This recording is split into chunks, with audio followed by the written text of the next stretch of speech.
Kakinada city నియోజకవర్గం నుంచి పవన్ కళ్యాణ్ పోటీ చేయాలని చేసిన సవాల్కు కట్టుబడి ఉన్నానన్నారు ఎమ్మెల్యే ద్వారంపూడి చంద్రశేఖర్ రెడ్డి.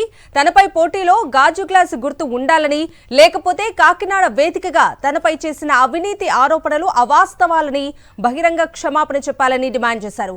పవన్ తనపై పోటీ చేస్తారని ఇప్పటికీ ఎదురు చూస్తున్నానన్నారు. కాకినాడ పట్టణంలో గతంలో నేను ఏ విధంగా అయితే పవన్ కళ్యాణ్ ఛాలెంజ్ చేశానో ఆ ఛాలెంజ్ ప్రకారం అతను వస్తాడేమో అని కాకినాడ పట్టణంలో పవన్ కళ్యాణ్ పోటీ చేస్తానని అంటాడేమో అని ఎదురు చూస్తున్నాను.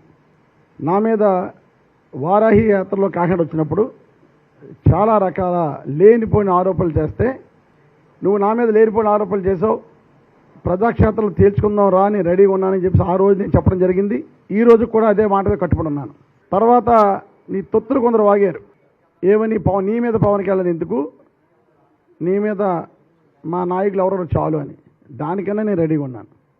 నీ గాజు గ్లాస్ని రాబోయే ఎలక్షన్లో కాకినాడ సిటీ నియోజకవర్గంలో బ్యాలెట్ పేపర్లో పెట్టాలి. బ్యాలెట్ పేపర్లో లేని పక్షంలో నువ్వు ఆ రోజు 1:12 నిమిషాలు మాట్లాడితే 55 నిమిషాలు నా కోసం మాట్లాడావు కాకినాడ పట్టణం వచ్చి. కనుక ఇవన్నీ అవాస్తవాలని నేను ప్రజలకు తెలియజేస్తూ ప్రజాక్షేత్రంలో నువ్వు క్షమాపణ చెప్పాలని పవన్ కళ్యాణ్ ఈ సందర్భంగా నేను చెప్తున్నాను.